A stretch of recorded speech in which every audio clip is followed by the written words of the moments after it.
श्री कृष्ण गोविंद हरे मुरारे, हे नाथ नारायण वासुदेव।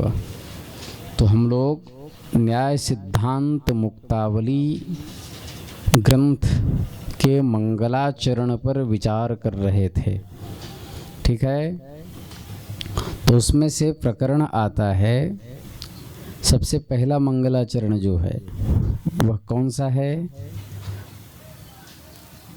नूतन जलधर रुचये गोप वधूटी दुकूल चौराय, तस्मै कृष्णाय नमः संसार महीरुहस्य बीजाय।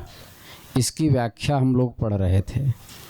नूतन जलधर रुचये एक पद, गोप वधूटी दुकूल चौराय दो पद, संसार महीरुहस्य तीन पद, बीजाय चौथा पद, तस्मयी पांचवा, कृष्णाय छठा और नमः सातवां पद। ऐसे 7 पद है इसमें। ठीक है।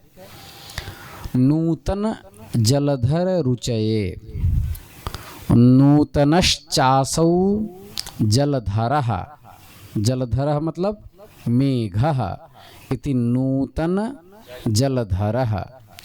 नूतन जलधरस्य रुचिः इव रुचिः यस्य स नूतन जलधर रुचिः, तस्मै नूतन जलधर रुचये। इसका अर्थ क्या हुआ?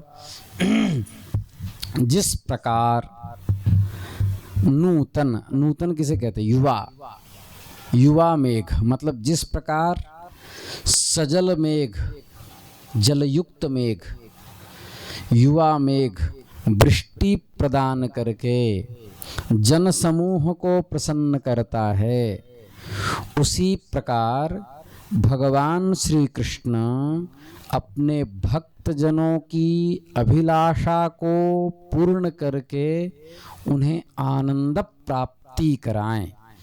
ये नूतन जलधर रुचये शब्द का अर्थ है। गोप वधूटी दुकूल चौराय, गाहा पान्ति इति गोपाः, गोपानां वधूट्यः इति गोप वधूट्यः, गोप वधूटीनां दुकूलानि इति गोप वधूटी दुकूलानि, चोरयति यः सः चौरः, गोप वधूटी दुकूलानां चौरः, तस्मै गोप वधूटी दुकूल चौराय। गाहा पान्तीति गोपाः, गौओं को पालन करने वाले ग्वाल और उनकी वधूटी मतलब उनकी स्त्री और उनके दुकूल मतलब गौ पालकों के स्त्रियों के वस्त्रों को, दुकूल माने वस्त्र, वस्त्रों को चुराने वाले भगवान श्री कृष्ण ने जिस प्रकार ग्वाल बालाओं के वस्त्रों का अपहरण किया, उसी प्रकार हमारे मिथ्या ज्ञान का भी अपहरण करें। ये तात्पर्य है कवि का। तो गोप वधूटी दुकूल चौराय।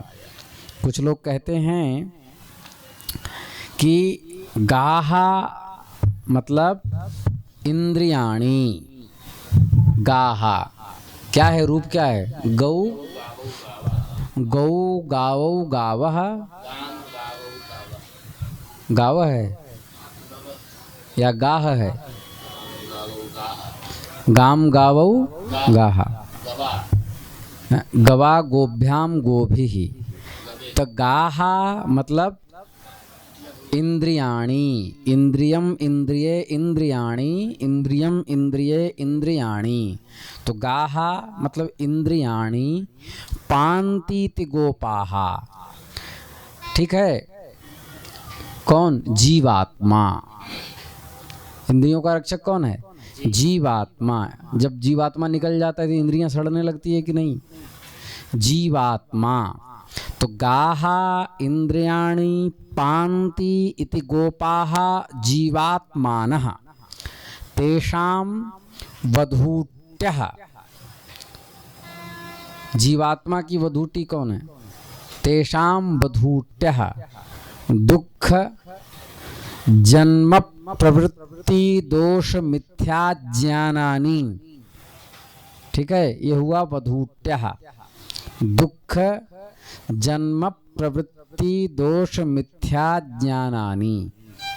अता एव दुकूलानि इत्युक्ते मोक्षावस्थाच्छादकत्वात् तेषां चौरः, तेषां चौरः स्त्रसहित यावत् तत्व विषयक श्रवण मनन निदिध्यासन द्वारा नाशकः तस्मै गोपवधूटी दुकूल चौराय। समझिए, गाहा इंद्रियाणी पांति, माने इंद्रियों के पालक जो जीवात्मा और उनकी पत्नी, उनके दुख जन्म प्रवृत्ति दोष मिथ्या ज्ञान स्वरूप जो उनकी वधूटी है, उनके वस्त्र मोक्षावरण, मोक्ष सबको सिद्ध है, लेकिन उस पर अज्ञान और अविद्या का आवरण पड़ा है। इसलिए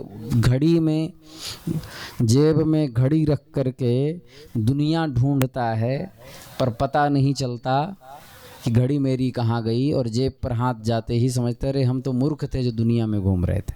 मोह को कहाँ ढूंढे बंदे, मैं तो तेरे पास में। इस सिद्धांतानुसार इंद्रियों के पालक जो जीवात्मा, उनके दुख जन्म प्रवृत्ति दोष और मिथ्या ज्ञान स्वरूप जो वस्त्र हैं, जो मोक्षाच्छादक हैं, मोक्ष के ढकने वाले हैं, उनको चुराने वाले भगवान हैं, अथवा अपना श्रवण मनन निधिध्यासन कराते हुए दुख जन्म प्रवृत्ति का नाश करवाने वाले कौन हैं? श्री कृष्ण। एक और अर्थ, गोप वधूटी दुकूल चौराय, गौ पृथ्वी को भी कहा गया है। तो गाम पृथ्वीम पातीति गोपः, पृथ्वी के रक्षक गोप कौन है? युधिष्ठिरः। कौन है? तस्य वधूटी द्रौपदी, तस्याः दुकूलानि कितने थे? 19,000 999 दुकूलानि वस्त 19,000 वस्त्राणि तेभ्यः तदर्थम चौरः अदृश्यतया सभायां स्थितः तस्मै दुकूल चौराय।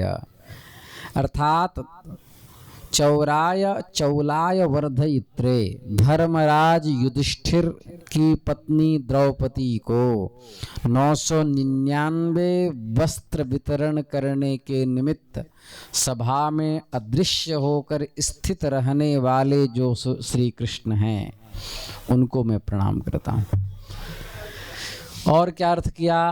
गोप वधूटी दुकूल चौराय, गाम पाती इति गोपम, गाम पाती इति गोपम मतलब मनः, गोप मतलब मन।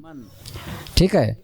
तस्य वधूटी उसकी पत्नी स्त्री, तस्य वधूटी स्त्री बुद्धि, तस्याः दुकूलानि अज्ञानादि वस्त्राणि तेषां चौरः इति गोपवधूटी दुकूल चौरः तस्मै गोपवधूटी दुकूल चौराय।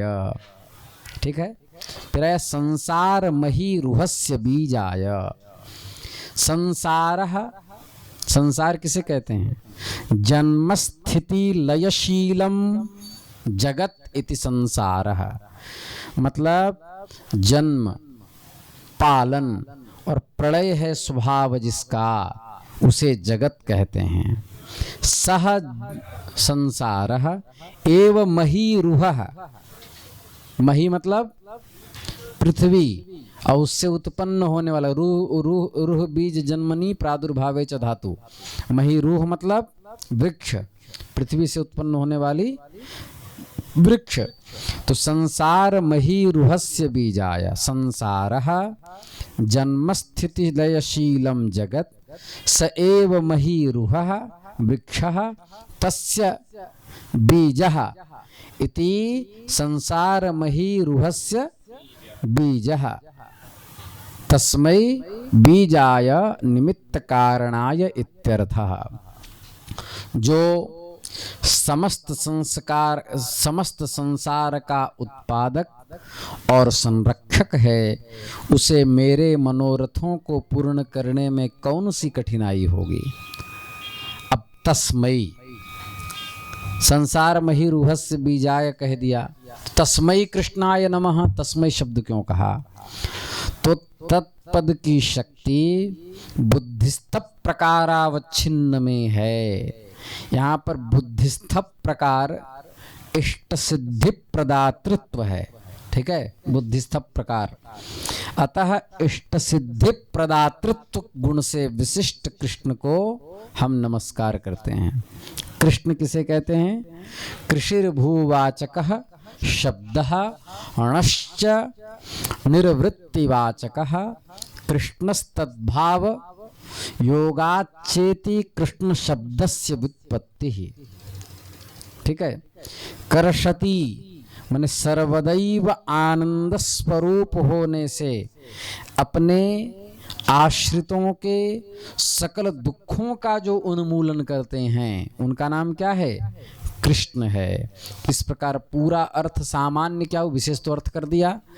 नवीन मेघ की कांति के तुल्य कांति संपन्न गोपांगनाओं के वस्त्रों का अपहरण करने वाले संसार रूपी वृक्ष के निमित्त कारण विश्व प्रसिद्ध भगवान श्री कृष्ण को हम प्रणाम करते हैं। इस प्रकार प्रणाम किया, ठीक है। तो इस विशेषण से ये सिद्ध क्या हुआ, जो यहाँ पर विशेषण दिया है, ठीक है, क्या दिया विशेषण। हाँ, तो इस विशेषण से क्या सिद्ध होता है, मन की स्त्री जो बुद्धि, उसके जो अज्ञान आदि वस्त्र, उनके चुराने वाले अज्ञान को दूर करने वाले। यहाँ पर गोप वधूटी दुकुल चौराहे से नग्न स्नान धर्मशास्त्र में निषिद्ध है। इस कारण उनके वस्त्र चुराकर भगवान ने उनको जैसे शिक्षा दी, तद्वत मेरे अंतःकरण के अविद्या रूपी दोषों को दूर करके मन को प्रेरणा द्वारा भगवान श्री कृष्ण शिक्षा दें, ये ध्वनित होता है। लग गया। हाँ, यहाँ तक तो सब कुछ सरल है। अब स्टार्ट होगा ना। विघ्न विघाताय कृतं मंगलम शिष्य शिक्षायै निबध्नाति नूतने इत्यादि। जो कर्तव्य ग्रंथ, जो मुक्तावली ग्रंथ है, इस मुक्तावली ग्रंथ के 3 प्रकार हैं। उद्देश्य, लक्षण, परीक्षा। नाम मात्र वस्तु संकीर्तनम उद्देश्य। नाम मात्र से वस्तु का जो कथन किया जाए वो क्या है, उद्देश्य है। जैसे द्रव्य गुण कर्म सामान्य विशेष समवाया भावाः सप्त पदार्थाः संकीर्तनेन वस्तु नाम सिद्धि। तो द्रव्य गुण कर्म सामान्य विशेष समवाय अभाव, ये क्या है, नाम लिया तो क्या हुआ, उद्देश्य हुआ। जिस वस्तु का जो असाधारण मतलब मुख्य धर्म रहता है, वही उस वस्तु का लक्षण कहा जाता है। जैसे गंधवत्वम पृथिव्याः लक्षणम, जैसे गंध गुण केवल पृथ्वी का ही है, अर्थात पृथ्वी का असाधारण धर्म है। इसलिए गंधवत्व, गंधः अस्यास्तीति गंधमत, गंधमत बनने के बाद म को मादुपधायाश्च मतुर्वो अयवादिभ्य से म को वह गंधवत, तस्य भावस्त्वतलौ से गंधवत से त्व प्रत्यय होकर गंधवत्वम। तो मतलब गंधवत्वम तो मतुबंतात विहितः प्रत्यय, विहितः भाव प्रत्यय प्रकृत्यर्थम गमयति इष्णीयम से गंधवत्व मतलब हुआ गंध। तो गंध जिसमें है उसको क्या कहेंगे, पृथ्वी। गंध गुण वाली को क्या कहेंगे, पृथ्वी। तो गंधवत्व पृथ्वी का लक्षण समझा जाता है। तो जिस वस्तु का लक्षण किया गया वह पृथ्वी का असाधारण धर्म है, क्योंकि गंध पृथ्वी के अतिरिक्त किसी में भी नहीं रहता। अब किसी ने कहा जल में, कीचड़ में, तो जल में जो बदबू आदि आती है, इत्र आदि में, उस पृथ्व्यंश होने के कारणार्थी पृथ्वी उससे निकाल दो तो गंध किसी प्रकार का नहीं रहेगा। ठीक है, आया लक्षण आ गया। अब परीक्षा, परीक्षा किसे कहते हैं? प्रमाणै ही अर्थ परीक्षणम न्याय है ना। परीक्षा का मतलब लक्ष्य में लक्षण जा रहा है या नहीं। पृथ्वी, जल आदि इतर पदार्थों से भेद वाली, भिन्न वाली, जो गंध वाली है, उस गंध विशिष्ट युक्त होने से इसको पृथ्वी कहते हैं। पृथ्वी जलादीतरा पदार्था भिन्ना, है ना, गंधवत्वात्। पृथ्वी जल आदि पदार्थों से क्या है? भिन्न है। क्यों भिन्न है? गंध वाली होने के कारण। तो जो जो वस्तु जलादि पदार्थों से भेद करा देने वाली नहीं है, वह गंध वाली भी नहीं है, जैसे जलादि वस्तु। ठीक है, यही शास्त्र की त्रिविध प्रवृत्ति है। त्रिविध प्रवृत्ति होने से इसके बिना किसी भी शास्त्र की प्रवृत्ति नहीं हो सकती। तो बुद्धिमान पुरुषों की शास्त्र में प्रवृत्ति उसको अनुबंध चतुष्टय से होती है। क्या है? सिद्धार्थम ज्ञात संबंधम श्रोतुम श्रोता प्रवर्तते, बिनानुबंधम ग्रंथादौ मंगलम नैव शस्यते। ठीक है, संबंधश्चाधिकारी च विषयश्च प्रयोजनम, शास्त्रादौ तेन वक्तव्य संबंध सप्रयोजनः।